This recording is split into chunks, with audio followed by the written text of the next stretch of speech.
from that jungle, know what we do is the grammar, know what we into that bizarre, yeah. Know where we're from that jungle, know what we do is the grammar, know what we into that bizarre, yeah. Welcome back to Truth Be Told. It's been a while, I know. My next guest is, you've probably known him, seen him on Facebook. He's pretty well known. He constantly pranks his old man. He's got over 6.3 million followers combined between Facebook and Instagram. I'd add YouTube, but unfortunately it recently got deleted. Got TikTok recently as well. TikTok. Hopefully that's not deleted soon. Wow. So he's on I don't know TikTok. I'm not that good with TikTok. That's sausage shit. I'm not that good. But how many people you got on TikTok? I think it's 2 million, 1.9. Wow. About that. Wow. I can't even get 100 followers. And stuff like that. Takes time, man. Jamie, welcome to the show, man. It's good having you on. Thank you, bro. Good to be here. Thanks for getting me on. It's been a while. I've been waiting for you to come back down from Melbourne. Up from Melbourne. Yeah, no, come back from Melbourne. Oh, I thought you said down from Melbourne. I always fuck that up. I was just correcting you, that's all. So up from Melbourne. Yeah. How long you been back in Sydney? Have you quarantined? Am I good, or are you gonna start coughing? No. Yeah, I've been coughing the past couple minutes I've been with you guys, but no, I got here actually on Monday, so I got here a couple of days before everything went bad. I'd say. It was sort of lucky. I wasn't really kind of in Sydney for the reason of getting out of Melbourne. I was just here because I had some stuff to do. Just needed to get out for a bit, bro. So were you living in Sydney for a stage when I first met you? Yeah, I'm from Sydney. I'm from Chatswood. Oh, so you're originally from Sydney? Yeah, I always thought you were originally from Melbourne. Nah, I'm from Chatswood. What school did you go to? I went to St. Pius and I went to Marsh North Shore. Oh, wow. And then how old were you when you moved to Melbourne?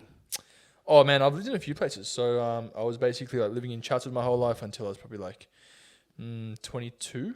And then I moved to London actually when I was 19 to try to be a professional soccer player for a year. And then got back to Sydney. And then I think I moved to Melbourne the first time in 2018. And then I was there for a year, moved back to Sydney for a year. Now I'm back here again. So pretty crazy. Welcome home. Thank you. What was London like? Whew. I mean, it was interesting, man, because like it's a great city, but I was sort of there, trying to make it in soccer. So I wasn't able to experience London, I guess, properly. I was just like, working all the time, playing soccer all the time, trying to perfect my game. So didn't really experience the culture enough. I think I was just like, I had my head, down at all times. So great place though. Great place. Definitely somewhere where like, if you're Australian, you feel very at home in Europe. So it's like a base where you can go back to if you travel. So yeah, it's pretty good, man. How long? Wait, so soccer, did you go for a team or did you just go to try out, scout? So yeah, I guess long story short, I was trying to make it in soccer since I was like probably 13, 14 years old. So I was playing for a few of the teams in Sydney, the rep teams and stuff. And then RPI and all that? Or I was going, sort of that level. Yeah, RPI level. I was playing for a team called Northern Tigers, which was a league below them. I was actually, I was potentially going to sign for RPI, but I don't know what happened. I don't think I made it at the end. But yeah, that sort of level, bro. So playing soccer for a while, and then I decided that it was probably best for me to, I guess, just like test myself, get outside my comfort zone. So I went to the UK for a whole year. I guess by myself at 19 years old, didn't know anyone there. Just thought I'd just have a proper life experience on my own. And yeah, I guess I learned a lot, man. And I came a long way mentally, physically, and I guess just in life. So I think look, when you sort of, I want to say exile, but when you put yourself in like deep waters like that, it's so good. Yeah, it's so you learn to beneficial. sink or swim. Yeah, 100%. I guess like when you're, on the other side of the world and you've got no choice but to fend for yourself, you've got no choice but to, do everything yourself. I mean, obviously like my parents were helping me out with money a little bit, but I also had to work my ass off. Yeah. Like I was obviously playing soccer pretty much every day, 7 days a week. And I was also working like 2 jobs at the same time. I was handing out flyers. I was working at burger shops. I worked at a health food shop. I was working in schools. I was working in like underground hotels. So I did everything in London. And I think the experiences I learned from working in jobs that were really hard taught me a lot about hard work in general. So I think that experience was like really invaluable. And I highly suggest people, to just get themselves out there and just hustle real hard and just experience that sort of lifestyle as well. And we'll talk about it before we actually came on. That lifestyle when you lived in LA too. That it's a different level of work ethic. Yeah, it is. I think in Australia, you know, when you go overseas as an Australian, you realize how lucky you are to live in this country because, for example, like when I was in London, I remember there were guys that were like 30 years old working in the same burger shop I was working at, and they were getting £5 an hour, which is like $7 Australian an hour. And over here, we have like a thing called obviously like minimum wage, which is like, you know, $20 plus, I think. It depends on the sector. Okay. I know retail's minimum now like 23, 24. Yeah. But even that is just like in comparison to like it's London. Yeah, man. Like London, I felt sorry because I was working with like, you know, a couple of dads in the burger shops, and even I was doing kitchen hand work underground in hotels as well. And some of the guys had to support their families, and they were just working like the longest hours, like 14 hours a day, and like ridiculous hours, like 11 p.m. till like the early morning, and like they couldn't, you know, earn more to support their family, but they had to do it so they could provide like food to their family. So it's crazy, bro. Like even first world countries like London, and yeah, as you said, I lived in LA as well. People have it so much tougher than we do here. Like we're so like lucky in Australia. So yeah, we are. I spoke about it on a podcast once. We're lucky, but I feel like that can attribute to our laziness as well. 100%, bro. I tell this to everyone. I tell everyone exactly what you just said. Australians, like, compared to the rest of the world, especially like the US and you know, England, we're fucking lazy cunts, bro. Nah, like 1,000%. Like they especially Americans. Like London, yeah, they work hard, but Americans, they even like when I have conversations with Key about all these rappers and stuff like that, I'm like, a lot of them don't work the way that they should. Like they don't capitalize on their talent the way that, you know, you'll see an LA artist or an American artist. The American artists they act like they've got nothing else. Yeah. It's do or die, and then they'll do the 60, 70, 80, 90, 100 hour weeks. Just focus on their craft. Yeah, I think yeah, definitely, man. Like what you just said is so true. I think in Australia, going back to the whole principle of we have things so easy. I always tell people this in America. They're like, "Oh, why'd you you know, leave Australia to come live in LA for a while?" And I said, "Look, I need to like be in a place where everyone is working to the level that I want to work at, and I need to learn things as well. I wanted to be put in a place where I was literally a nobody, and so I could learn off people that were a lot better than me and more successful in social media. And I think when you really like reflect back on like Australia as a country, like if you haven't got a job, you know, you can get on Centrelink very easily. If you're a citizen, you can get rent assistance. You know, minimum wage here is quite good. You don't have to have too many qualifications to work in retail, which is still $23 an hour. You know, you got paid annual leave. You got nice weather. Like we have it so good here. I think people really take that for granted, and they don't really like health system too. Health system as well. Oh, that's the biggest system, one. Yeah. So I think like we just have it so good here, but I guess it's a great thing. But at the same time, it can really like not allow you to sort of like achieve what you want to achieve because of the lifestyle. So touching on LA, because that's an interesting point there. Like, and that point there fascinates me the most, because you're right. In a way, you had to put yourself in LA when you was. Had you started? No, you hadn't. Had you started social media in London yet, or no? No. London was actually during the time I left. So I was 19 years old. This was like 2014. I just quit soccer for good. I thought like, look, you know, I'm a big believer of like trusting your instincts and, you know, my gut feeling. And yeah, man, like the higher levels I got into, I just hated it.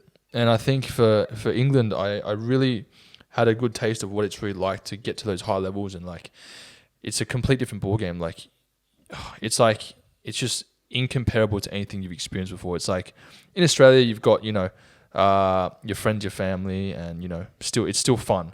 But the higher levels you go, especially in England, when everyone's just trying to like make it and stuff, like no one's your friend. Like cutthroat. So cutthroat, yeah, and I couldn't handle it. So I decided to quit, and then I decided to start social media just after I quit. And that's a pretty cool story about what happened, how I got into it. That was going to be my next thing, but fuck it, we're here now. Dive into it. Okay, so as I said, I was like trying to be a pro soccer player for I think a good 8-9 years. And that was like literally the thing I had my eye on. I didn't have an option B. Like I'm not that sort of guy that has an option B. I think that life's too short to, you know, go half-assed at something that you want. If you have too much of a safety net, then you're not going to work as hard, and there's less chance you can actually achieve something for yourself. So I've always just gone like, yeah, like honestly, bro, like balls deep with everything. Not in that sort of way. I mean, Do you want to come to a marketing campaign for my shop? I'd love to. Oh yeah, your sex toy shop, 100%. Perfect. We'll Get a little fleshlight of my cock. we can go balls deep with the marketing campaign. Bro, you only get like a 2 centimeter dildo if you make, or a wax figure out of my cock if you're gonna use that, unfortunately. But but yeah, man. So I was in London and pretty crazy. So I got to a point in England where I was there for about a year, getting really good because I was training really hard and everything, and the coaches sort of were considering me ready for some, pro trials, which was really cool. So I actually had this one coach, that's another story, turned out to be gay for me as well, which was really weird. Like this 56-year-old guy who got me the trials turned out to like have gay feelings for me, which was really weird. Hold on. How old were you? 19. How old was he? Like 55 or something, or 50. That doesn't sound very common at all. Doesn't seem like a very...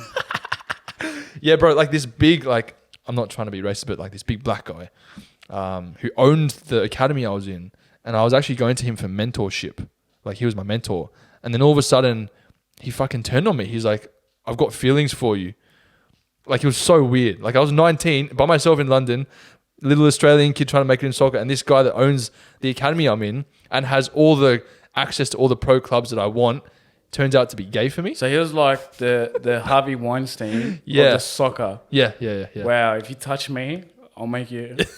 Look, I'm not having a dig at any professional soccer players. I'm not saying that's how they got their start, but... You never know. It makes sense how someone just went from fucking nothing to pros in a matter of 6 months. I'm not going to name names, but... 100%, yeah. Oh my God. Yeah, that could have been me, bro. But I guess, yeah, what happened, long story turned short. him down.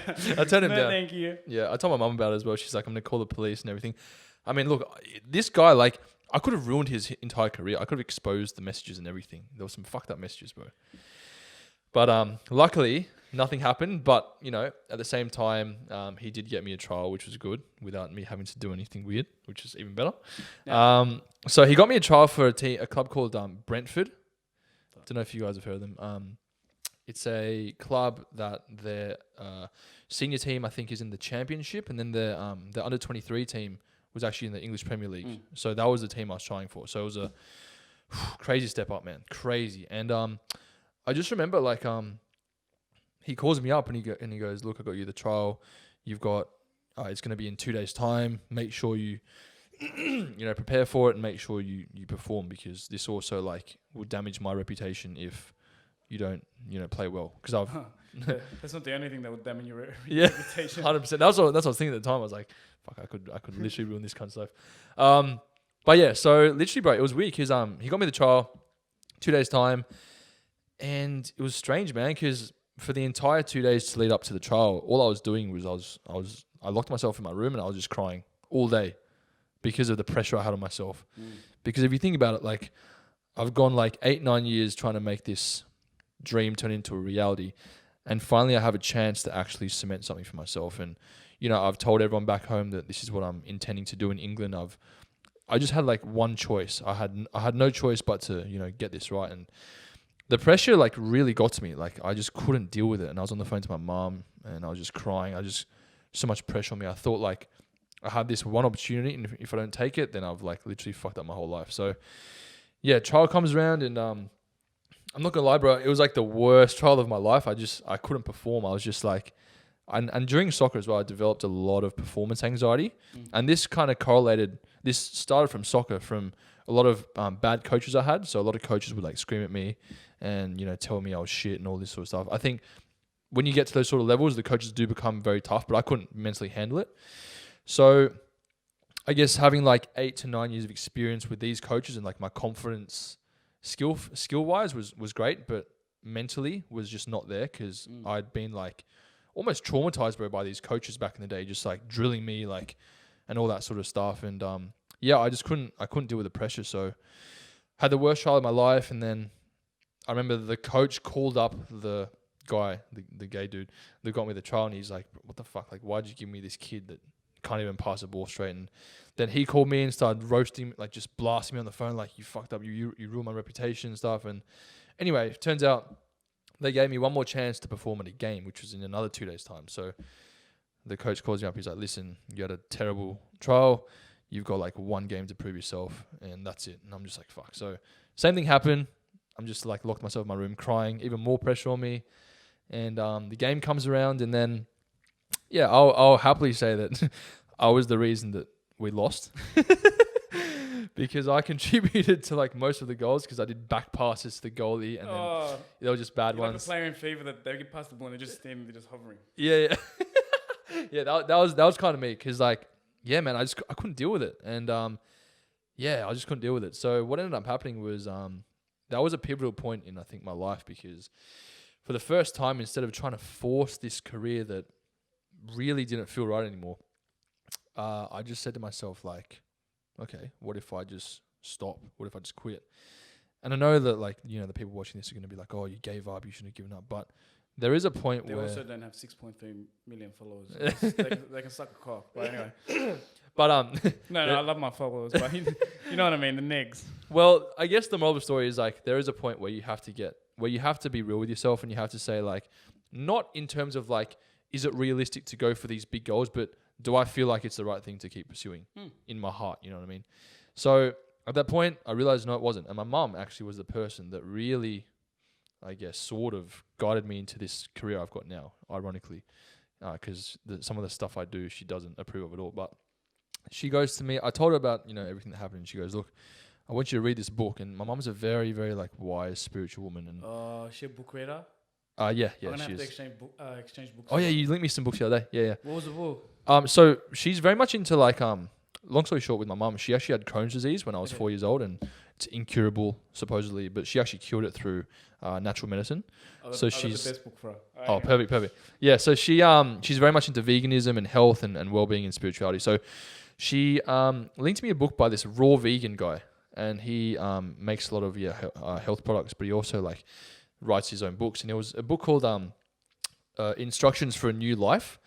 And she goes, you need to read this book because it's going to help you in your situation a lot. And basically I read the book and man, like it was, as cliche as it sounds, like life-changing, bro. Like what was in, and I remember, you were talking about the importance of books as well the other day, but fuck, man, books can just blow things out of the water, bro. Like I think the right book at the right time in your life will put it on any close friend or anything when it comes to advice. Like you can be reading it in like half the time, even when you read, you can just zone in, zone out, and then you just zone in at the right pivotal line, and it will just completely, like, essentially books are like, people don't realize, like, I push books like crazy, and also listen to gangster rap also, like, it's crazy.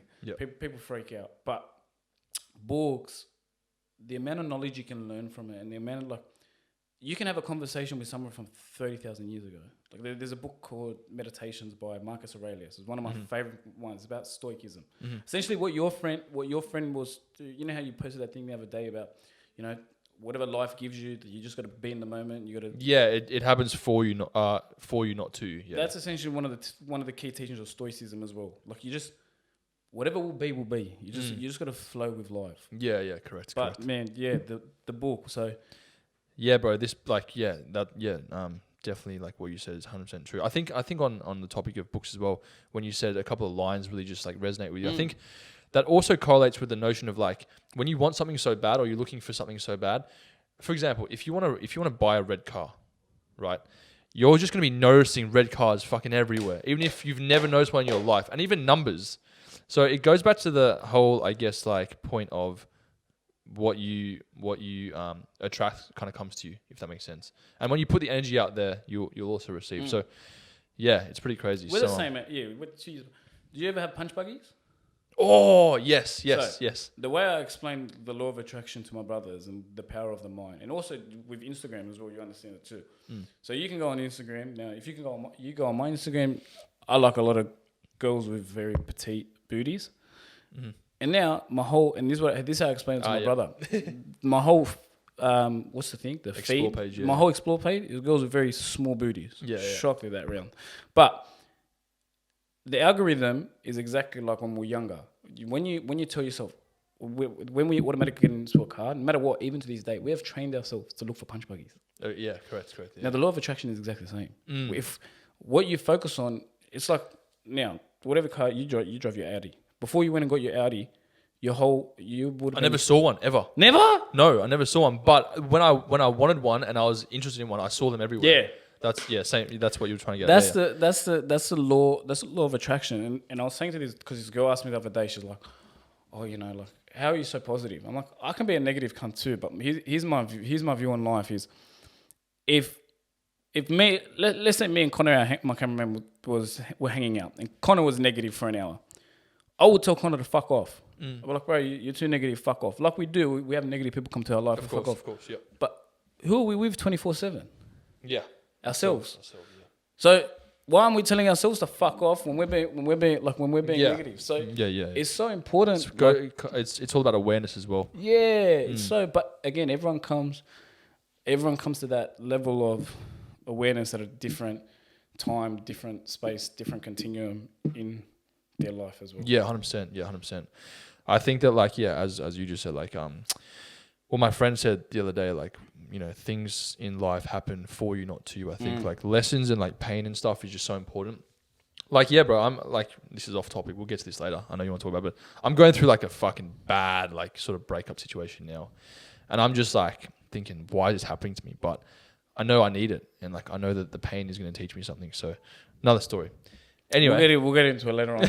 I need like a whiteboard to remember all this shit we're going to get into, but we'll get into it later. Yeah, for sure. Nah, the universe will remind us. Yeah, 100%. Yeah, back to this book. So this book was great. It was all about intuition, trusting your intuition, massive on like, your body's response mentally, physically, and spiritually to a certain situation, how you feel about it. Obviously, it's very complex, which I've realized in relationships, it's much more complex than just how do you feel at the time, emotional response, all that. But anyway, at the time was what I needed. So what it actually did was it said, hey, there was practical exercises in the book. So it was like, write down things that you're good at, write down things you enjoy, write down things that people say you're good at. And it was interesting, bro, because I was writing all this stuff down and just sitting on it. I didn't have any intentions at all. And I was reading this book, just like going about my day, whatever. But then I guess when you have nothing to do and you're sort of like lost, you just procrastinate. You go on the internet, you just watch random videos. And interestingly enough, the procrastination, if you want to call it that, turned into something big. And I came across, YouTube. And I was like, what's this? And I didn't even know anything about it. I didn't know you could make any money online. I didn't know anything about it. But I just like came across all these like prank videos and like, without knowing anything about YouTube, I just became obsessed with these prank videos. And I think a reason I became so obsessed is because it resonated with me, because I'd always known that I had something inside me that just wants to like get out there to the world and just express myself in like a very unique shape or form. And these guys that were doing these pranks in public, like I'm talking like this guy called Adrian Van Ooyen back in the day, even Janoskians, all them, they were just like, I just saw myself like in them, not in a gay way, but like, replica. That coach in London. Yeah, right. He put some shit in my head. You're going to stay away from London. And this was in London as well when I realised all this shit. You know what? I saw myself in them. You're going to stay the fuck away from London 100%. for a while. Never been back. But so it was interesting. And I remember I was just showing all my friends, I had like one friend in London. I was showing my one friend in London all these videos, and I was just pissing myself. And I was like, wow, like I really want to do this. Like a fucking light bulb just popped into my head. Like the strongest feeling I've ever had in my entire life to do something. And this was before I found out anything about YouTube or how you could make anything out of yourself. But I just wanted to do it just for the fun of it. That was the first sort of sign I got. And then I'd also wanted to do something like in music as well. And I was watching all these guys like perform at festivals, and just inspired me, man. Like I think doing the whole soccer thing all my childhood and teenage life suppressed my inner child, and I had to sort of release it when I was a bit older. You know how you see like 50-year-olds with like fucking pink hair and shit, and the 25-year-old girlfriend and shit like that. Yeah. Because they haven't expressed that, I guess, phase in their life for whatever reason. So I was going through that at the time. And anyway, it was really interesting because I was like, I really want to do something where like I perform at like, fucking festivals or something or whatever, but I want to do these pranks. And I was like, didn't know enough about it. It wasn't until I came across the Janoskians that grew their following from pranks and then turned into like, artists and toured the world, that I would put two and two together. I'm just like, wait a minute, this is like way too much of a coincidence. I want to do this and that, but then I can do both at the same time to get to here. And bro, the moment I found out how successful the Janoskians became from everything, bro, within 5 minutes, I booked my ticket back to Australia. And I remember I had like 5 pence left in my bank account. It was just so lucky. I booked it back to Australia, and I just started making videos. And This sounds like the Rock story. yeah, Have you heard the Rock's no, one? I haven't. The Rock's one, and when you were telling me about the soccer thing, and then you're like, you had your moment. Yeah. He wanted to. So his old man was a professional wrestler, and the Rock was gonna go to the NFL. Okay. So he trained his whole early life NFL, and then get comfy. Yeah. NFL, Yeah. failed, Okay. and then he went to Canada to do like the rip-off NFL. Train, fucked up. Wow. Then he calls his old man. He's like, "Look, you gotta come pick me up. I've been let go." Yep. And I had $7 in his pocket. Mm. Now that's what he's called his company now. $7 promotion, $7 films and shit like that. Like The Rock. The Rock. Okay. Go look at it. I'll send you the link to it when we're done. But like For sure. his whole thing is all about, again, like when sometimes in life you can dedicate your whole life to something. And then you literally just decide, oh, maybe this is not it. Yeah, And it will it just propel doesn't you work into a whole different direction. 100%. But that whole different direction is where you're meant to be. Yeah, look at him now, you know. I think that's a very good concept in life. And yeah, I think for me, I definitely had that moment, bro, like reading the book and coming across all those people and just connecting the dots, you know. And I think just like absorbing the signs that the universe gave me. So yeah, came back to Australia, and yeah, honestly, man, like when I came back to Australia, I was like still 19, or I think I was 20, and I was, you know, delivering pizzas for a living, working in childcare. I was going to uni as well, doing a whole bunch of stuff, and just started making videos. And long story short, for 2 years, nothing happened on YouTube. I was just on YouTube, nothing happened. Like I got like 9,000 subscribers in 2 years, didn't make a single dollar off YouTube. Not that was the main the main reason I was doing this, but it was a lot of fun. I loved doing what I was doing, but yeah, it just wasn't really working. And then it got to a point. This is a really cool story as well. You love this. So back to, you know, my mum is a very spiritual person. So it was at about the 2 year mark. This would have been like just probably late 2015 or something. And I'm like in my room, right, back at home where I grew up in Chatswood, and I'm at my desk like doing like this study for this university exam I had the next day about anatomy. I'm doing like my study, and I'm just thinking to myself like, why the fuck am I doing this? Like, I don't want to do any of this in my life. I don't want to be a personal trainer. I don't want to do, you know, anything related to my degree. Why am I doing this?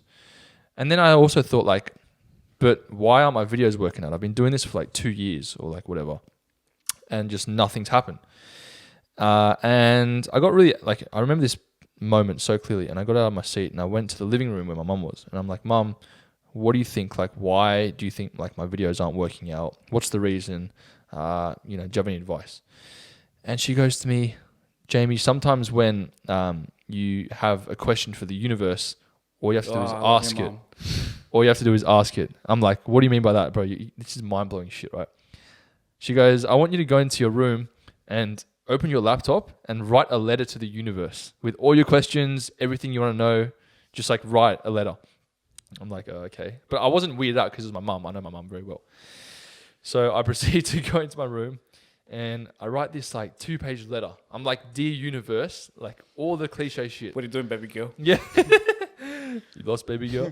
And I'm like, Massimo, is that you? Yeah, it's me. And I'm like, you know, I've been doing this for so long. I don't want to be doing this. Why isn't this working out? Blah, blah, blah. I'm writing like 2 pages worth of this stuff, bro. Anyway, the last line, and I remember this so clearly, and I've even still got the letter on my fucking computer. I wrote, if making videos is what I am supposed to be doing in my life, give me a sign. Just that one sentence at the end, and I fucking close the computer, right? Anyway, so I forgot about this letter. I'm just like, oh, whatever. Continue my study, went to sleep. Next day, normal day, just, you know, I guess did fuck all. I was kind of depressed. And that night of the next day, I get this message. Like, I was getting a few Instagram messages. I hadn't even started Instagram at that point. I was only on YouTube.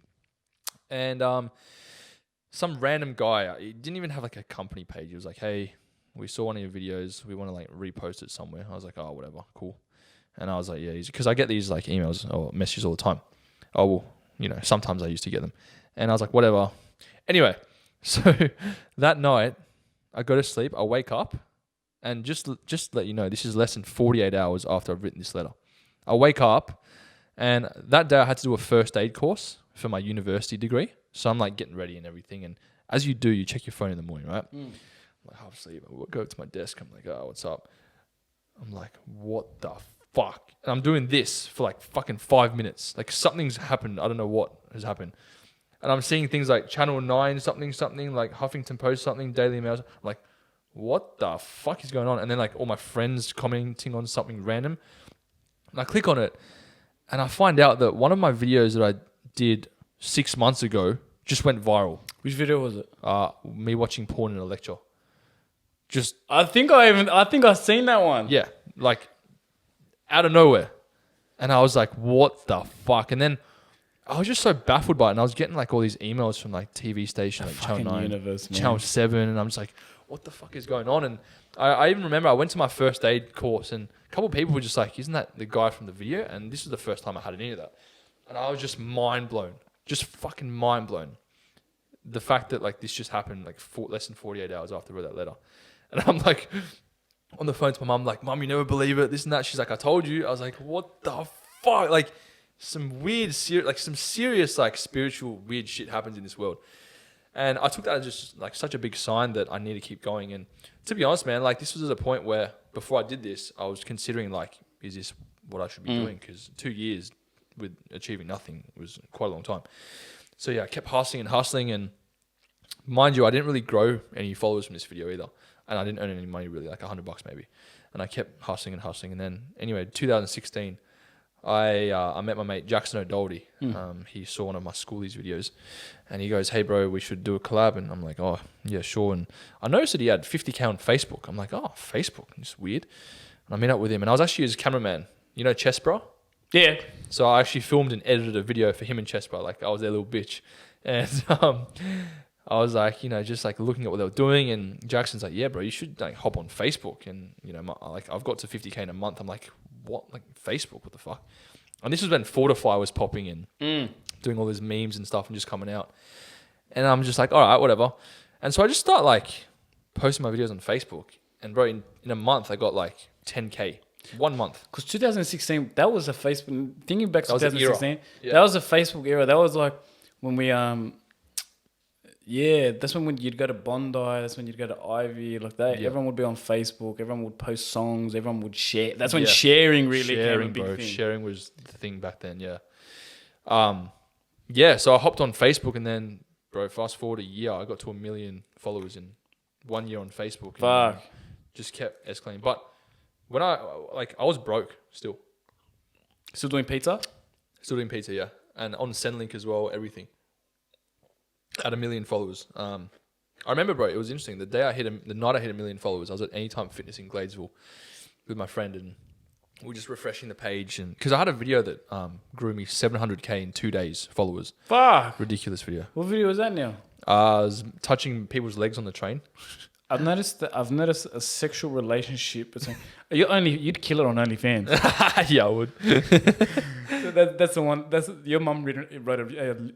Your mum probably wrote a letter to the universe. Universe, please make sure Jamie does not go on fucking OnlyFans. 100%. I bet 100%. She 100% did. Yeah. But 700K in 2 days. Yeah, that one would have been like, whoa. Bro, Facebook growth back then was insane, like ridiculous. And because no algorithms really that much. Yeah, not really. And video content was just like peaking. And you know, Fortify would share one of my videos and it'd get 1 million views from one share back then. And the color switch thing was back then as well. Yeah, everything was happening in like 2016. But yeah, 2017 I hit 1 million, and I remember I was at Anytime Fitness in Gladesville, and I was at the gym and my mate and I just refreshing the page, and then I see the fucking 7 digits, and I'm just like, holy shit! Like I just could not believe it. And I think I was one of the first in Australia to hit that as well. And then I remember after the gym, I was obviously so excited. I couldn't believe it. I wrote a status thanking everyone and everything, and then I went to the petrol station. And just to buy a protein shake, right? And I'm like, all right, cool, you know, $4, whatever. Fucking card declines. I'm like, shit. And I go into my bank account. Bro, I have $2 to my name. Just $2, nothing else. No savings, no nothing. And I had to call my mum and borrow money from her to pay for a protein shake at the petrol station when I just hit 1 million followers on Facebook. I'm like, what the fuck is going on? And, bro, I was pretty broke, like, for 70% of my career, at least. 80, maybe, 80%. And yeah, I guess fast forward and a couple of other things have happened, you know.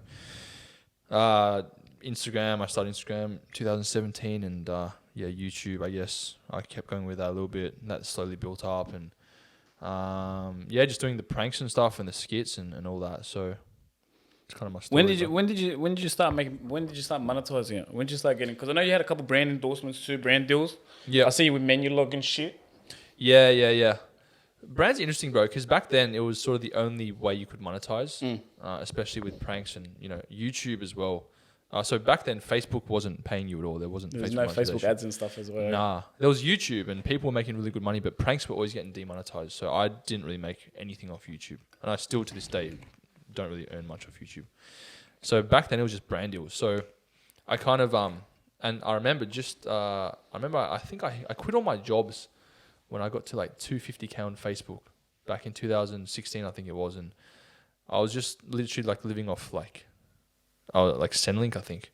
And a couple brand deals here and there. But yeah. Is that when you're like, that's it? This is full time now. I have to give this everything. Yeah. I mean, I had 250K on Facebook at the time and I was broke as fuck and on Centrelink and stuff. But I thought to myself, like, I can't keep doing these other jobs and distracting myself from my main goal. So yeah, I kind of just like quit, and I also just came off the back of like a little nightclub tour like in Brisbane, Sydney, Melbourne, and I just felt like the love from the fans, and I was like, I need to just give my fans more content and just really focus on this. So that's what I noticed about you too. You got a big fan base. You got like I was on live and they love you. They like they're really cool, man. Like a lot of them are very loyal, and like I appreciate that. So just trying to like make them happy, I guess. Have you ever thought of doing merchandise and stuff like that? I've tested it out once or twice, but I was kind of like, I didn't give it enough time. I sort of quit after a week. But yeah, there's heaps of avenues, bro. I think when Facebook monetization came out last year, I think it was, or even the year before, that changed the game heaps. And yeah, so it's been a lot better since then. Now, since we're talking about all the highs, so last week I clicked on. Now, if actual honesty too, I didn't expect to get you on. Like I know we had discussed it, we're waiting, blah blah. But then last week I saw and I'm like, fuck, I think I gotta send this bloke. This bloke's probably copy. He sounds like he's had a fucking shit week. That's why I messaged you. Worst week, bro. What happened? So in 1 week, like literally 7 days, the first thing that happened was YouTube decided to delete my entire channel. So I was on, 820,000 subscribers from YouTube. They just deleted the whole thing because of a video I did 3 years ago. The Schoolies one? Yeah, Schoolies video. It was just because... Oh, so good, so fun. The young generation doesn't understand the old Schoolies. I went in, I think, 2013? 2014. Yeah. It was like a war zone. Oh, I was there as well. I was filming. That was my first year filming, yeah. Wow. Yeah. I probably saw you. Probably. Oh, I went Queensland week though, because that's where people are on the street. That's where I went. Oh, really? Yeah, because everyone's like, you shouldn't have like before we went. Yeah. Like when did you book a New South Wales week, Queensland week? And I've always been the type that if I'm gonna travel, I want the full experience. Yeah, you got to go week 1, bro. Like, have you been to Europe? Like, yeah. Other than London, but Mykonos couple and all times. that. Yeah, Mykonos. Like, yeah. We did Mykonos 12 nights straight, and we're like, because we're like, we're gonna go party. We're gonna party. Yeah. So we're like, we'll book Queensland week. Yeah. Anyway, we booked Queensland week, and it was just. We didn't get into any trouble. Like, it was just fucked. Queensland week is just, bro. Like, everyone's on they can't go into clubs because they're 17 and they're just on the street, just like, bro, it's crazy. Well, I got breathalyzed, and the cop was like, I'm like, am I going to get arrested? He's like, no, because you're not driving, but you're 5 times over the legal limit. Shit. I actually, true story, I'm going to find the photo too. I actually got alcohol poisoning. Oh, wow. Yeah. We had these, so we were in like a hotel where the balconies were in the actual inside of the hotel and you're looking down into the courtyard. And we had these neighbours. In the Gold Coast? Yeah. Schoolies? Yep. Cooked. Like full, like they were popping eckies, flat stick, just daily, every couple hours. So we were just like, the boys were partying. I didn't really dabble in drugs when I was that young. But we were drinking. But they were mixing their tequila and their vodka. Have you ever had mixed tequila and vodka? Whoa. Oh, yeah. No, it's fucking there. They were mixing it. Now, I'm uncoordinated as fuck. Yeah. You might have gone for soccer. I can't throw. I can't kick. But if I kick now, it'll go that way. I'm uncoordinated. So there was this fat fuck. Not my language, but there was this fat guy. Yeah. And he was sitting there on the couch laughing at me. Yeah. Because we were just taking the piss. And I'm like, all right, fine. I'm like, if you catch this lolly, mind you, in my head, I'm thinking, I can't throw. He's probably on like 3 balconies away. I'm like, I can't throw. So there's no fucking way this cunt is going to be able to catch my thing. Yeah. if you catch this lolly, I'll take 5 of the death shots. I'll have 5 of the vodka and mix shots. Yeah. They're like, all right. I swear to God, Jamie, the most perfect throw I've ever thrown in my fucking life. I don't know what the universe was for that one, but it pumped me. Bang, caught it right in the mouth. No way. I ended up, so I had all 5. About 30 minutes later, my whole body broke out into a red rash. Oh, Bad, shit. like full red rash. Anyway. Was it a normal size shot? No, it was a bit, we were doing it in mugs. Okay. So you weren't even measuring not properly. the whole mug. We weren't, like, we were just free pouring, but it was fucked. So, I go like break out into a rash. My mates leave, and then all I remember is I ended up. I'm like, fuck this. I'm bored. 2 hours later, still with the rash on me, and I ended up finding him. We were drinking back then double black and guaranas. Oh my god, So bro! if I- Energy drink as well. I'm like, if I have 3 of them, I'll be good. I'll buckle back up, and then that led to my crazy party life. But Yeah. I could only imagine. I remember watching. Actually, I remember looking at it when I was doing my research. I remember watching that video. It's like, man, and the bush pigs and shit that were there, and there's some characters. There's some solid heads there, bro. Like, oh look, it's just fun, man. Like, I think the greatest thing is as well, you know, the schoolies videos. I kind of stopped them now, but like when I was doing them, it was so you can't cool be because 26 and going to schoolies. yeah, no. Yeah, because I'm 26 now. I'm not gonna. You're gonna be like your coach. Yeah. From London. Well, like, yeah, I mean, schoolies was like, it was cool because I was doing videos 2014, 15, 16, 17, 18, so 5 years in a row. And it was just crazy to see the response year after year about how popular they used to get. Because the good thing was the kids, the school, whatever you want to call them, kids, schoolies, they used to watch my videos to G themselves up for the week. So it was cool, man. It was like, It's like Wild and Now. Your videos remind me of Wild and Now. yeah. And every Wild year and they Out got video. like even looser. So yeah, it was really, really popular. But I think I'm a bit too old for that now. I'll come with you. If you go again, I swear to God, I'll come with you. We'll have a All laugh. right, done. We'll go this year. We'll go up. Oh, you probably can't this year because of fucking everything that's happened in 2020. Who knows, man? Fuck, man. It's only 7 months in. We got Yeah. 5 months for it to life to sort out. That's true. But back to yeah, so they took your Facebook down because of that video. So your YouTube down because of that video. Yeah. Now you said your endorsements fell through, and look, it's like you had the week of all fucking weeks, and you have relationship issues as well. Like, Yeah. I had a very bad week, man. So this was like a week or 2 ago, and so as I said, my the first day my entire YouTube channel got deleted. They just no warning. They just removed the whole channel because of the schoolies video. Some guy was running around naked, even though his body was completely blurred. He was over 18. There was no issues. And yeah, that got deleted. My YouTube channel got deleted because of that. And then straight after that, the next day, I lost a deal with a sponsor of mine, and like they're not small deals, bro. Like I'm talking like 5 figures a month from that one deal. Lost that. Then I lost another deal with something else, which was also like 5 figures a month. was there a reason you lost the deal? Was it because you lost the YouTube and then they cut the deal, or was it like No, so it was just random. It had nothing to do Corona with affected, or potentially, bro. Yeah, like it didn't really have much to do with it. I know that one of the sponsorships were cutting their budget heaps with everyone, and then the other one, the functionality of what I was of their sort of platform wasn't working. So they also cut all the creators' sponsorships. Wasn't just mine. So that was all that was happening, and then. On top of that, I went through like still going through it actually, pretty bad like breakup situation. Like broke up with this girl twice the same week, and man, like I'm sounds very healthy, bro. Yeah, I'm bad, man. Like when it comes to girls, because I've never had a girlfriend. I kind of just avoid it because I don't want it to distract myself from what I'm doing, and I think as well because they weren't really. I think they'll struggle to understand. Like you might do something as like a move in your head that's like, yeah, I'm doing this because it's gonna propel like YouTube, or it's gonna propel, it's on brand with what I'm gonna do. Like for example, the touching. You might go touch someone's leg now. Yeah, you go touch. I stopped that as well. The cops called me back. Okay. You might say, all right. You might touch something. So, but then a girl, they don't understand. Like not women in general, but I think people in general don't. Sometimes they don't understand why you would do something that you would do. Of course, man. And I think like with breakups, like if I really like a girl, like I did with this girl, like I was crying for like 2 days straight, bro. Like I'm very emotional when it comes to girls, especially if I really feel something for them.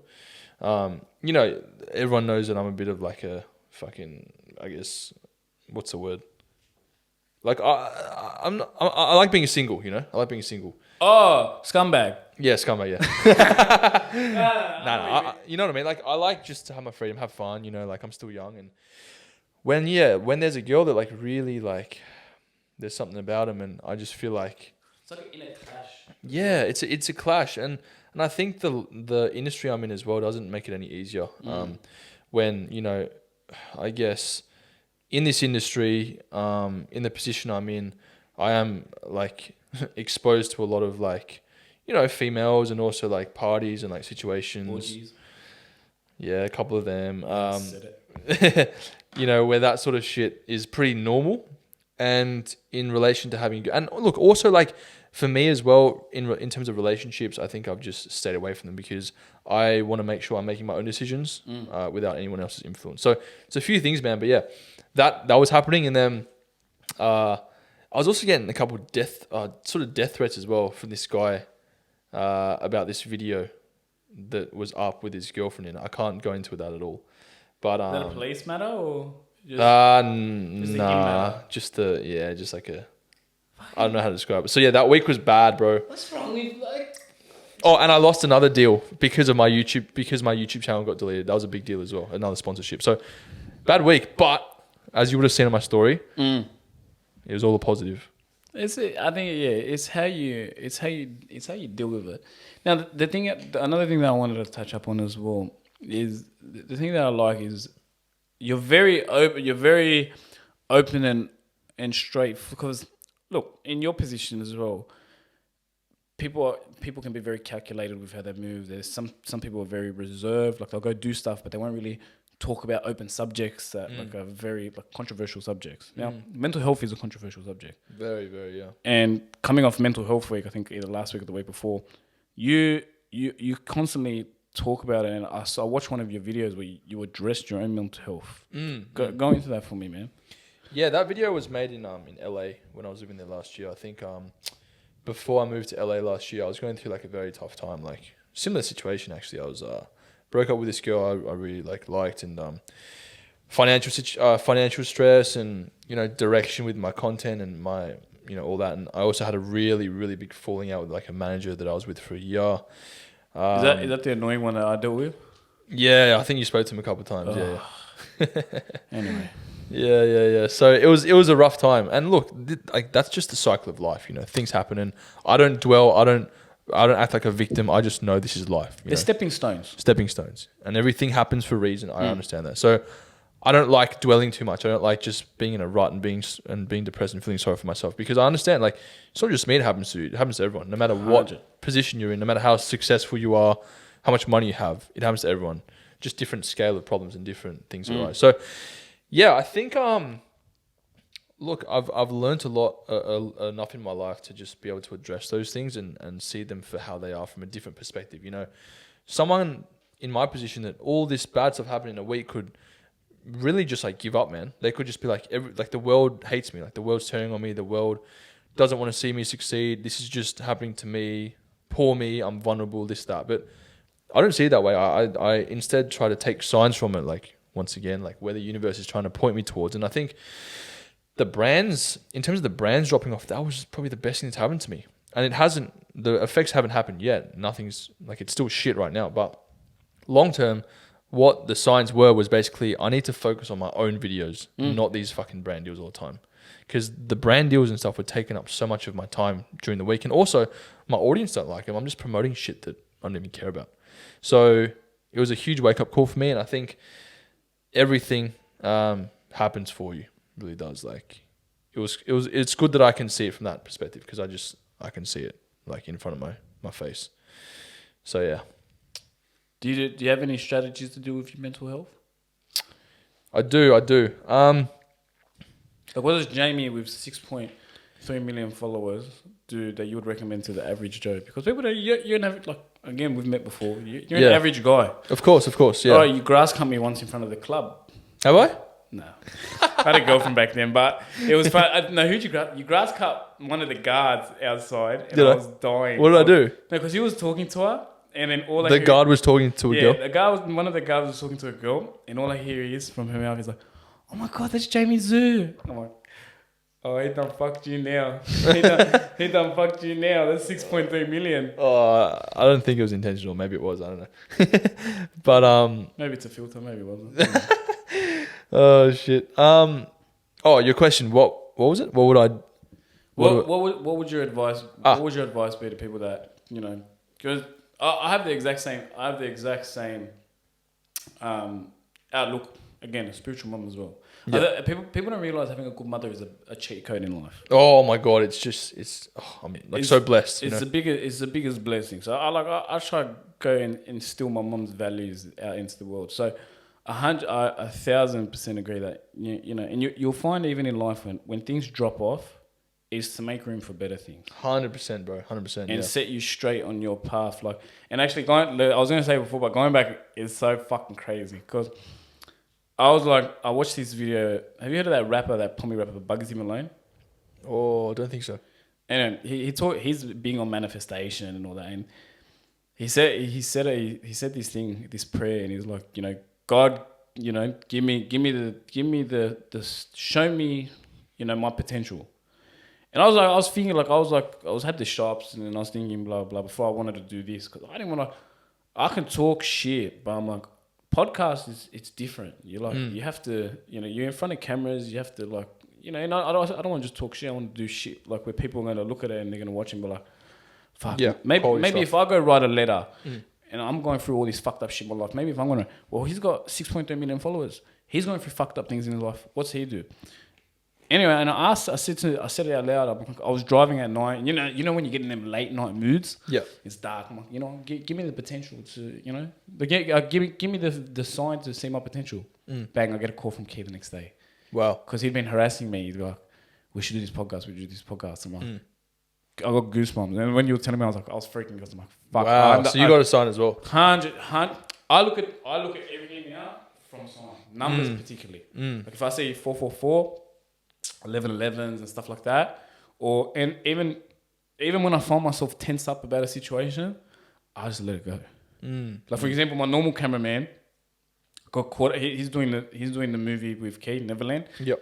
And he was like fucking thing, and I'm like, I was stressing out about a cameraman. I'm like, fuck, whatever. He's like, I'm gonna give you your cameraman. Connor. I spoke to Connor. Connor's like, all right, I'll get back to you. I'm like, fuck. I'm like, whatever. Whatever's meant to be, the universe will give me. Bang. So true. After I said that, I let go, drop my shoulders. About 3 hours later, Connor messaged me. Yeah, we're good. Let's do it. Yeah, I think that goes in line with a lot of, something that people struggle with, and even for myself, projecting the future onto the present. Like, in your situation, for example, you were stressing about, what was to come, but you didn't actually have any evidence that what was to come was the outcome that you had in your head. So I think that's a really good message for people that are watching as well. Like, you're living the present, We can project so much of our fears onto ourselves and just really just ruin our mental health from, just fear. And half the time it's not even real. It's just an illusion. And if you think about it, everything in life is an illusion. That's another level of depth. But yeah, someone, even in my case, for example, some other person would have seen it the complete opposite of how I'm seeing all the, unfortunate events, which I consider fortunate, So, yeah, man, living in the present and just accepting things. Do you believe in gratitude? How powerful gratitude is? Gratitude? No, I haven't even. James, you got to teach me all that. James, I don't know anything about it. Once you get to gratitude, is like a whole different vibe. Really? So I'll send you this thing as well. It's the laws of energies. So it's you got hate.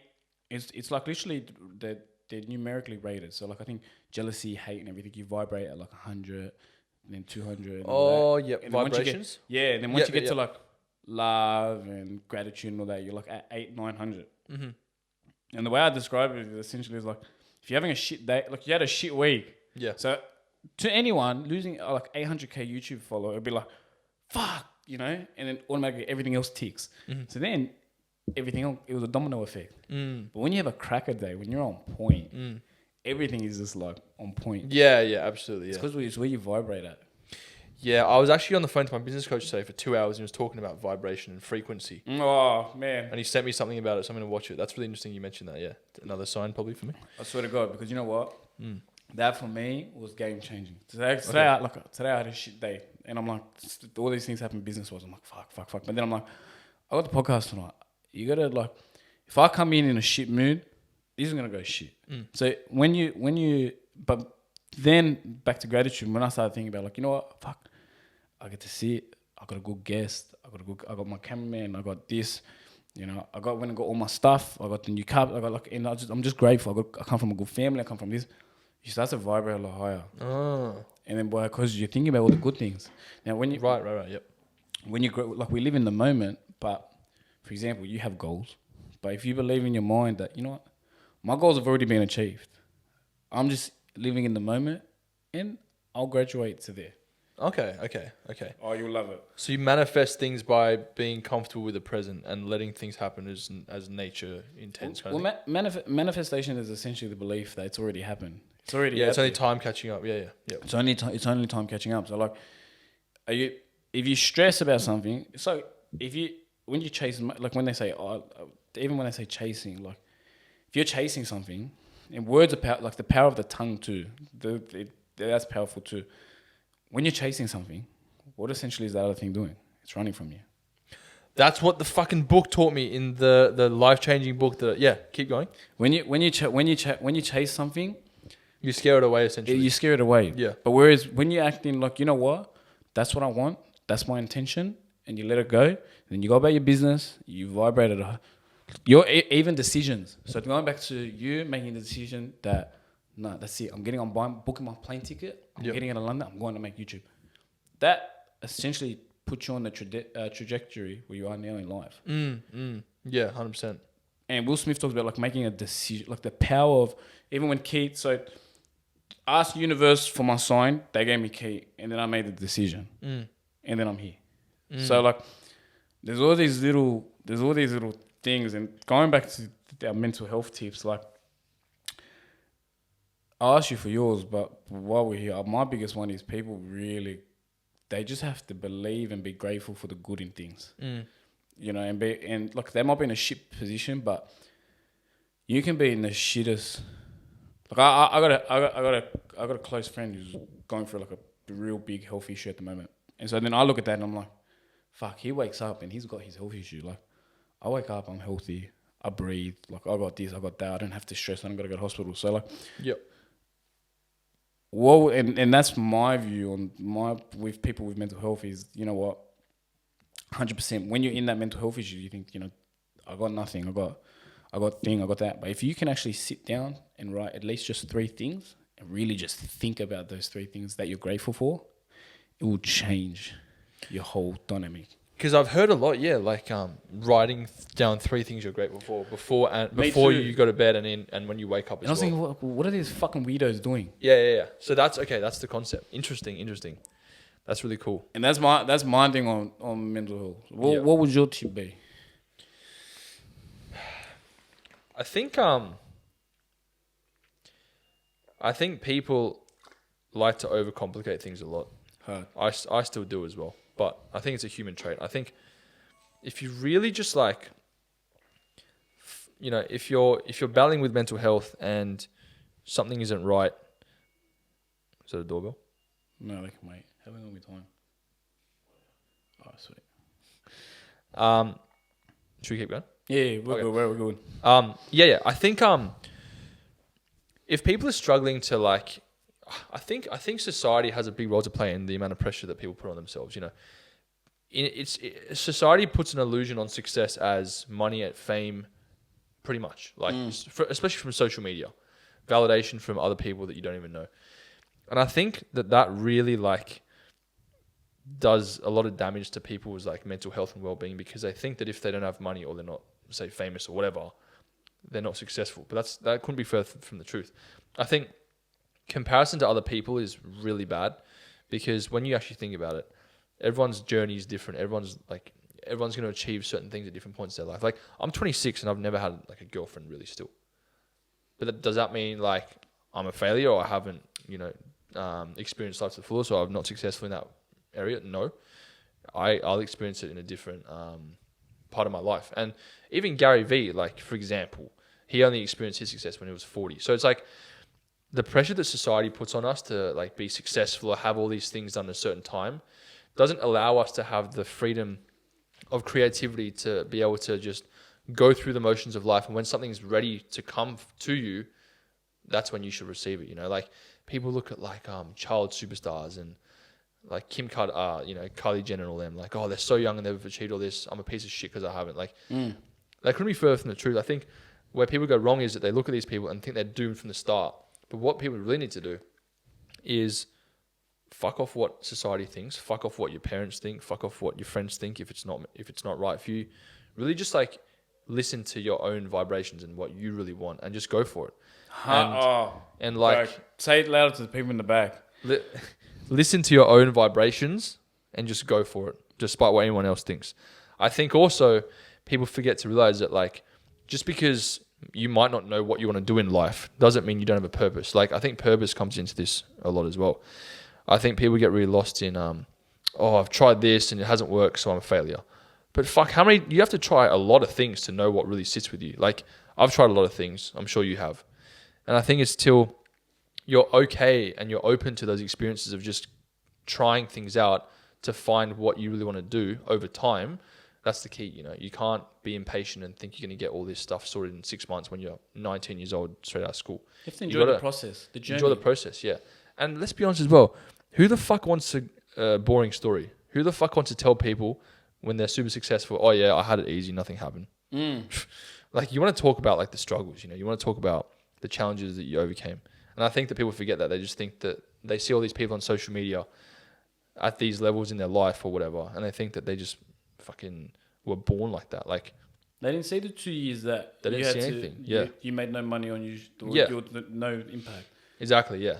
And I think once again, people fall victim to like, oh, this only happens to me, poor me, comparing their lives to other people. It's just like take a step back and just fucking breathe and just be patient, you know. So I think that's a massive thing for mental health, I think. And I guess if you're feeling depressed or you're feeling bad and sad, it's just like, just change your perspective. And I think what you said, being grateful, is a great start for that. Like appreciating what you have, you know, and then just sort of. It puts you in a better headspace. You puts you in like, you're like, oh fuck, my life's falling apart. Hey, I got a good mom. My life's falling apart.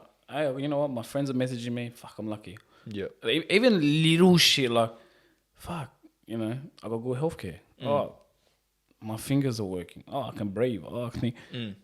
Even me telling myself that now, I'm like, you automatically put yourself in a better mood. And then I think if you gratitude stack, it's like stacking money. Your gratitude, the more you stack all the things you're grateful for, you're essentially going to see all that investment grow and multiply. I think on that note as well, you could add like every single person in life, no matter what age you are, no matter where you're at in your life, you've actually achieved certain things. Like you've overcome certain situations. Say you had like a difficult family situation, or you did well in that maths test or whatever. Like stack them up as well. Like take note of the things you've achieved as well. Because I always forget. Everyone forgets. They're just on to the next thing. Like when I kind of like look back and I think, okay, I've achieved this. This is really cool. Then the grateful aspect becomes even better. So like, even if you haven't achieved much on paper, just still remember the things that you have, because they sort of make and shape who you are like today as well. You know what I mean? What's next for Jamie? Because I know you got a couple projects coming up. Yeah. So I guess if people have like stayed till this far in the podcast, they'd sort of realize. I'll chop it up anyway. Don't worry. Okay. They'd sort of realize like I'm not exactly who I am on social media. Like that's sort of like an element of me, I guess. But you're an iceberg. Yeah. They can get the tip later. They can get. Yeah. I guess for me, bro, like fucking, I'm just thinking like the pranks and stuff have been great. You know, they've built my audience and they've done really great things for me. But I'm on to the next, man. Like I'm done with pranks. I'm on to things where I'm gonna have a lot more impact on people. I want to increase the quality of my content. I want to help people. I want to do a whole bunch of stuff. And fuck it, I guess I'll make a special announcement here. I may or may not have started doing some work with Low-Key and Biordi Music. Ooh. May or may not have. I don't know. You guys can decide. Is that Young and Zoo? Okay, no, they're getting misunderstood. What do you think? An album? I can't say much, but like my audience have sort of been, like demanding a bit of this, that, and Give us little vocals. the music.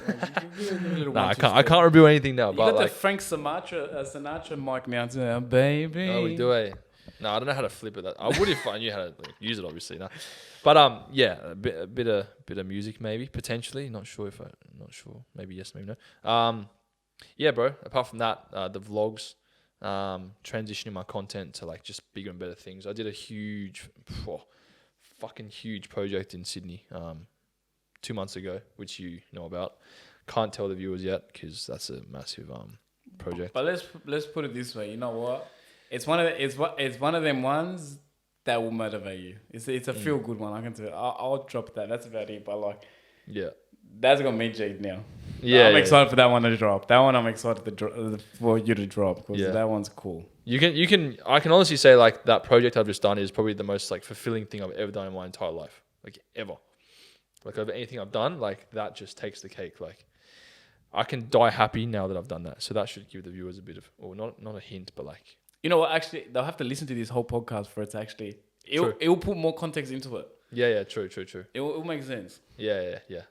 But yeah, man, just trying to transition. Really, just trying to get out of the pranks, bro. Because I'm done with them. Like I'm evolving as a person. Like fuck, I'm getting older. I'm thinking long term. I just want to like improve the value I give to people, and like I think everything that's happened now is sort of like pointing me in that direction. So it's very exciting. I can respect that because you know what, a lot of people now in the influencer world, I think you can go the way that you want to go, which I love and respect and admire. And like I said to you before, I vibe with it. You know what I mean? You want to make an impact. You want to help people. And then there's other people that just want to monetize and just make pornos. Yeah, very true. Especially Shout out in my OnlyFans. industry, especially in the prank What's industry. what's your take on all that? Look, I'm always the person that I don't talk shit about people. Like, not in a bad way. It's good for business for me. Of course, yeah. I'm talking like there's a difference between like talking shit, and then talking the truth as well. Yeah, from a neutral perspective. So I'm just talking the truth. I think I've always been someone as well that's like a bit of a weird, crazy cunt. So I'm all for like these weird jobs, these weird like careers. Like straight out, like think of where the world's going, right? Just think about it for a second. Porn, when we were younger, was forbidden. If our parents caught us on porn, we'd be grounded for fucking weeks. But think of like how sexualized society has become today and how normal porn is. Everyone's on Pornhub all day. You're talking to someone who sells vibrators for a living. True. I've been in this industry for 5 years, and like people are like, people will say, "Oh, shops are dying." Shops aren't dying because sex and toys and all that is getting normalized. Yeah, exactly. I've only done missionary, so I don't know what other positions there are. But like most people, like I sold clip vibrators to 18-year-old girls, fresh 18-year-old girls. Yeah. 5 years. I said 18, not 17. You don't even look at me like that. His face is turned. Connor's just staring at me like, what the fuck did I get myself into? Fucking hell. But like, I saw fresh 18-year-old girls, and it's just like, it's normal to them. Yeah. Like, oh, my friends got this one, my friends got that one. I'm thinking, they're 18. 18, I'm thinking, fuck, man, I'd only done missionary at your age. I still have only done missionary, but like, I only did missionary. I did a little bit of doggy, but like, what 100%. The fuck? 100%, bro. So you're right. The world is becoming more sexualized. Yeah, and just sex is like normal now. Like it's not so forbidden and like taboo, like Pornhub. You know, like people wouldn't even be shy to say, yeah, I was on Pornhub last night. It's just normal now. So I think with OnlyFans, and I've got a good friend that's doing it. Shout out to Jackson. Straight out, like people were talking shit about him. People were like, oh, he's gonna ruin his career, this and that. But fuck, I messaged him after I heard all these people talking shit about him, and I said to him, bro, like, you do you. Like, for example, he's always been like unapologetically himself, always, and it suits him. I love that. He's always naked. Like, fuck, it's on brand for him. And also, I think of especially his situation is he's actually smart because he has an audience. He was probably going to do it anyway. He can monetize it, and the best part is, and before I mention the best part, porn's becoming more mainstream. So think about 5 years from now, how much more mainstream. But the best part is, the porn, if you want to call it that he's creating is unique, bro. He does like compilation of prank videos right? So like one video, 10 prank scenes. He's doing compilations of funny porn videos. That's some fucking unique shit right there. And I'm like, bro, you've nailed it. Like you're gonna get big in this industry, and that's what he wants. Like fair enough. So he's a case where he's a friend of mine, and congrats to him. I'm all for it. But then I guess there's a flip side of people that just want to do it to get some quick cash. I don't know. I'm neutral on that because I respect everyone's choice. I think everyone that does anything different, I respect. Anyone who does do OnlyFans, just know that I'm happy to give you a 10% discount at the store. Please message me privately. This is not a sleazy. This is actually a business What's your store? Ozone Canberra and Ozone Penrith. This might be my sleazy voice, but it's my professional voice. It's working. No, because I asked some girl posted an OnlyFans thing the other day. And I said, hey, how are you? I'm like, I just want to talk to you about your OnlyFans. She's like, you can subscribe. I'm like, firstly, if I wanted to get you naked, I wouldn't have to fucking subscribe to your channel. Let's get that clear. But I was talking about business opportunity. If you need toys, you let me know. She's like, I don't do that. I'm like, you're on OnlyFans. Yeah, I've come across a lot of people in that sort of industry that... Have you ever been offered to do it? To do OnlyFans? Yeah, I've had fans like tell me I should do it 100%, but I couldn't do that because of like the direction I'm going. Just wouldn't. It doesn't suit my personality. But like a one-off sexual health week. Was that one of sexual? You can have like a one-off sexual health week. Yeah, true. Yeah, bro, I'm all for that. Fuck it. You got the word health in there, so we're good. Yeah, health is good. Yeah, like prostate checking and shit, 100%. Yeah, nah, fuck it. Who knows, bro? Like, look, just because I want to do different shit doesn't mean I'm not going to still do crazy shit. I enjoy all that stuff. It's a who would have thought in like with people doing porn now? Yeah, people that were making pranks. Yeah. I know. 2 years ago, now they're doing porn. Bro, just the world's changing, man. Like you gotta, people like the fucking boomers, are like that's disgusting. Like, yeah, but fucking when you're fucking dead, it's gonna be normal. No, man. If you again, there's a lot of people that judge, but if you see the things that I've seen in the stores and the things that people get, oh yeah, everyone's a judge until they come in and they fucking. I don't disclose customer information, but I'm not gonna say what store and I'm not gonna say what. But I had this one bloke come in. Yeah. And there's this thing called pegging. Do you know what pegging is? Pegging. Yeah. Oh, I've heard of it. What is it again? So it's like when a girl wears a strap on. Yeah. She has sex with a guy. Fucks the guy in the She ass. bangs the guy. Yeah, I've heard of it. Yeah. Anyway, I had a guy come in and like he was trying to be a gangster and all heavy and all that. And I've been around these characters like no, because we have with all our stores we have a bag policy where you leave your bag at the front. Yeah, both sorts of bags or just the handbags? Like handbags and stuff. Like you can bring the bag. Yeah, you can bring the Coke. But I don't really care. Like that's you do you know you get more rattled, you spend more money. Perfect. Yeah, true. Nah, but like anyway, he starts. He's like, oh yeah, if anyone touches the bag, there's gonna be a dead body. Blah, blah, is that what he said? Yeah, and I started laughing because I'm like, calm down. I know it's coming. I got state of the art CCTV. I know it's coming. Anyway, comes to the counter, puts his fucking pegging kit on there, and I just in my head I'm like, so the stores have taught me that you can never judge a book by its cover. Yeah. And the loudest ones are always the ones that are gonna fucking into the weirdest, and they're gonna get pegged and shit like that. Fuck, he was probably so insecure. That's why he had to put on his front. Yeah, man, like just be you. Just yeah. You know what? You got an attractive missus. You gotta think if that's what you're into. I respect that. You don't need to be like hardcore to the bone and shit like that. Just be you, man. And plus, I got confidentiality. I'm not gonna walk down the street. I'm not gonna walk downstairs and I'm gonna be like, hey, you know. He's into that. Yeah. Fuck, that's so funny though. It's always like the hardest cunts that like try to cover it up, but they're always into the weirdest shit because they're just insecure. Oh, if I could get into some stories in here, I'd probably get shot. So I'm not going to. But fucking hell. The amount of fucked up stuff. You'd have some fucked up orgy stories or fucked up sex stories. How do you know? Because you got that persona. You just don't give a fuck. Nah, it's true. Yeah, I do. Look, you know what? We'll leave that for the old you. We'll do. Jamie, my man, we're gonna get you back on with a couple months after that thing that project that you did. Yeah, I would love to. I'd love to talk about it. When's the album dropping? Look, I never said album. But once I get a few things underway, I'll let you know. We'll jump back on. My man, pleasure. Thanks, bro. Appreciate it. Hopefully, hopefully people watch this and they actually apply some of the things that we talked about. Especially do the thing that Jamie's mum spoke about, the letter thing. And definitely. It will, and the thing is as well, don't do it like, because what's going to happen is in your mind, and Jamie can talk about the experience too, because I reckon he'll agree. In your mind, you'll have like a mental roadblock where it'll be like, okay, I can only do it to this point. No. Write the thing. No. Write the thing, the craziest fucking thing that you have always thought like. Write it. Yeah, because this is the thing. You got one life. You're gonna die one day, so you might as well just put everything into your fucking dreams. And we're gonna end that there. Done. My man.